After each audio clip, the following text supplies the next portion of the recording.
All right, good morning, everybody. We are going to talk about the anti-war movement and most specifically get into the Tet Offensive today.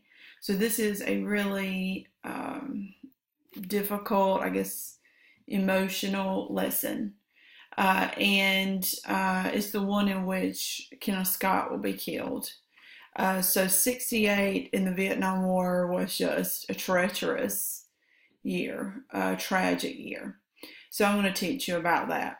Why did the Kent State Massacre become a symbol of what the youth generation was protesting?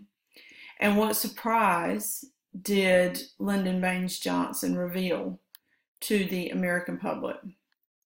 Okay, so we're starting with the Tet Offensive. January 30th of 68 on the Vietnam Lunar New Year, which is called Tet.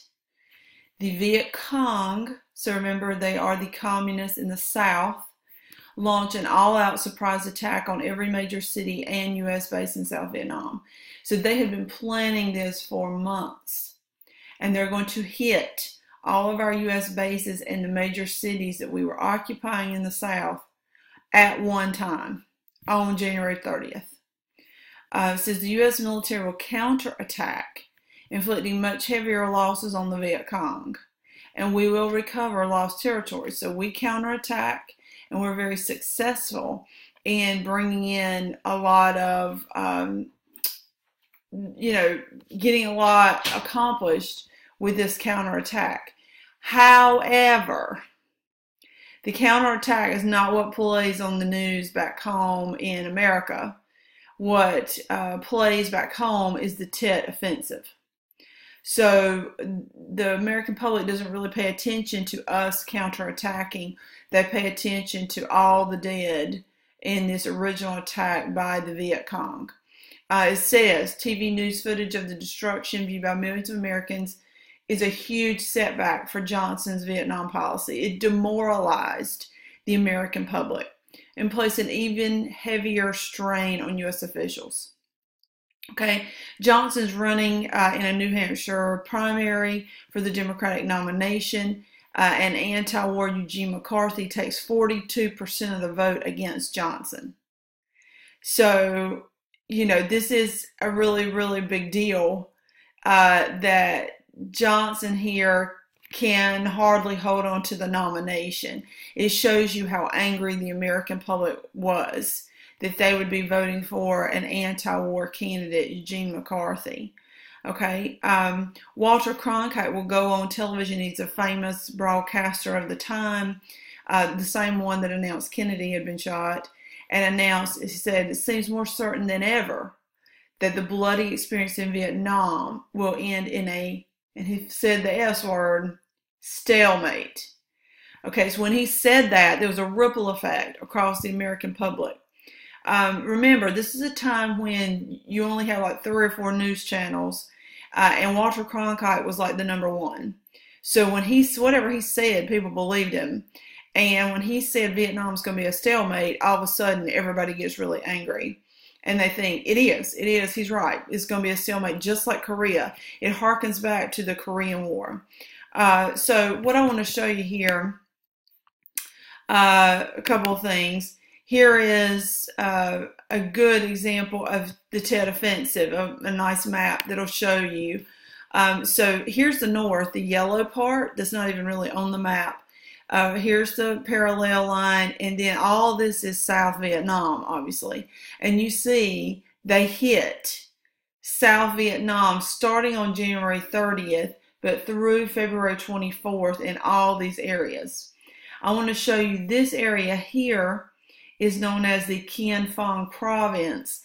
This is the area of which Kenneth Scott, our graduate of 1965, he is shot on February 22nd. This is through the 24th. February 22nd of 68 down here in the Quien Phong province, and you can see all the violence down there. So he was shot moving his helicopter from one base to another. 5 shots came from the ground, and one got him right here, right below the chin through the neck. Okay, So 68 is just devastating to the Bear Creek community. He was the All-American kid at Chatham Central. He played every sport pretty much that there was. Very well liked. His death is sort of the epitome of what happens across America as all these boys come home in body bags because of the Tet Offensive. So it's just incredibly violent against the Americans there. Here's Walter Cronkite, and here he is saying that this looks like it's going to end in a stalemate. So he's there on television talking about that. Okay, those who want to stay and fight in Vietnam are called hawks. And that's the case from, if you remember the War of 1812, there were war hawks that wanted war. So those who want to stay and fight and not depart are called hawks. Those who want the U.S. to withdraw from Vietnam are called doves. Think of a dove as, peaceful. So they want out of this. Students on college campuses just become bitterly angry at this. Primarily because they've had friends that they've lost that have been drafted. And then SDS, I mentioned before, but here it is again. Students for a Democratic Society are going to insist on free speech at college campuses, especially the University of California, Berkeley. By the way, Berkeley has always been known as an extreme liberal school. So that goes along with their reputation here that SDS has just a huge showing on the college campus of Berkeley.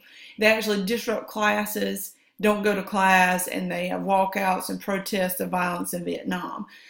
They also pass out anti-war propaganda to people on the campus, telling them not to enlist, etc.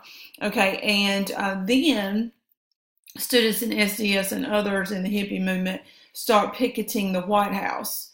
And I've read stories about President Johnson going to sleep at night, hearing, which he didn't sleep much, by the way, but his family, specifically it was his daughters, saying they could remember people standing outside the White House and they were chanting this phrase, "Hey, hey, LBJ, how many kids did you kill today? Hey, hey, LBJ," and it just went on throughout the night. Those Johnson girls said. So anyway, everybody's blaming Johnson for this. So on March 31st of 68, President Johnson goes on TV and tells the American people he's going to limit the bombing in North Vietnam and negotiate for a peace. Here is a couple of SDS protests. All these students, you see some of it's about racial issues, of course, during the Civil Rights Movement. Some of it's about Vietnam. Get out of Vietnam now. Get out of Vietnam. That says SDS. And then, of course, racism and other issues that they're picking up. Here is a button. There's a change going to come. Students for a Democratic Society. So there's that. And then there's this. Johnson is going to dramatically alter the course of history when, during that same television speech, he surprises everybody by announcing he will not run for president. He's dropping out of the race. I want to show you that really quick. I do not believe that I should devote an hour or a day of my time to any personal partisan causes or to any duties other than the awesome duties of this office, the presidency of your country. Accordingly, I shall not seek and I will not accept the nomination of my party for another term as your president. Okay, so he drops a bomb, so to speak, go Kelly, and says, I'm not going to run for president again, which was a huge, huge deal. I cannot tell you how major that was and how difficult this was on him personally. So it's just very hard for him. At the 68 Democratic National Convention in Chicago, so now the Democrats got to pick a new nominee or find one to replace Johnson. Humphrey, the current vice president, is the obvious choice, even though he had supported Johnson, of course, during the war because he's his vice president. Anti-war demonstrators control the streets. Chicago Mayor Richard Daley has the police out. Violence breaks out between the police and the convention people. Is labeled a police riot, and I have a picture of that.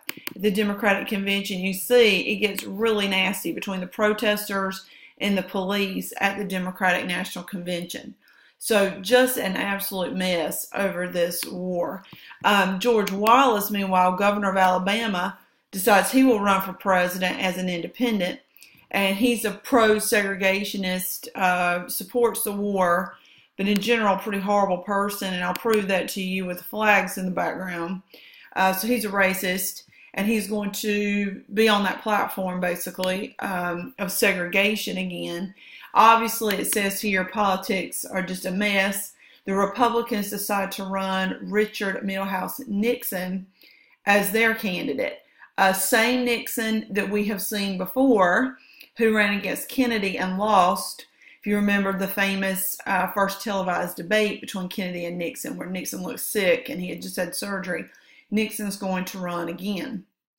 Okay, so because the Democratic Party is in such a mess, Nixon is elected as president in '68 with 301 electoral votes, which is pretty substantial.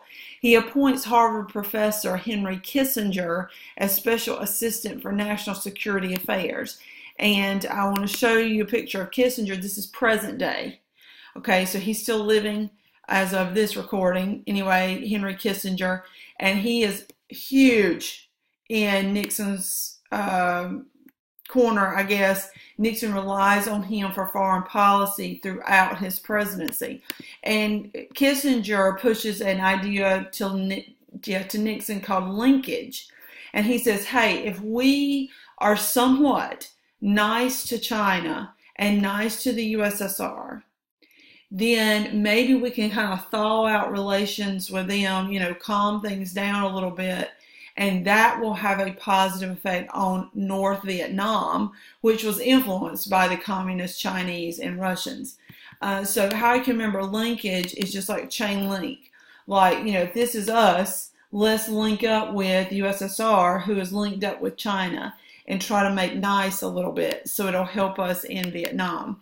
Nixon will also push through an idea called Vietnamization, which also helped him get elected, gradually withdrawing troops from Vietnam and giving the South Vietnamese money, weapons, and training so they can take over the war to end this march of communism through their country. So Vietnamization, gradually withdrawing our troops. President Obama is going to copy-paste this in the Afghanistan war.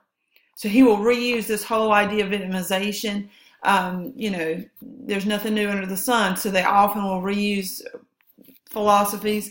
He will reuse Nixon's here. Combat troops went from 540,000 in '69 to under 30,000 by '72. So that proves that Nixon's doing what he said. Here is a good example of a chart showing that, how Nixon's dropping the number of troops in Vietnam and trying to train the southern Vietnamese there to do their own work. It says, but then he does something very conflicting. He expands the war by using U.S. forces to invade Cambodia. If you recall, when we talked about the Ho Chi Minh Trail, the trail went through Laos and Cambodia, which was very clever because the North Vietnamese could just channel supplies through that trail, and the Americans really were tied. Their hands were tied because if they bombed these other countries on the trail, they would drag these other countries into the war. Nixon decides to do that anyway. So he bombs and invades Cambodia to try to run out the North Vietnamese communist bases there. And there is a huge nationwide protest in America against the bombing of Cambodia. At Kent State University in Ohio, students are protesting, and four students are shot by National Guard troops.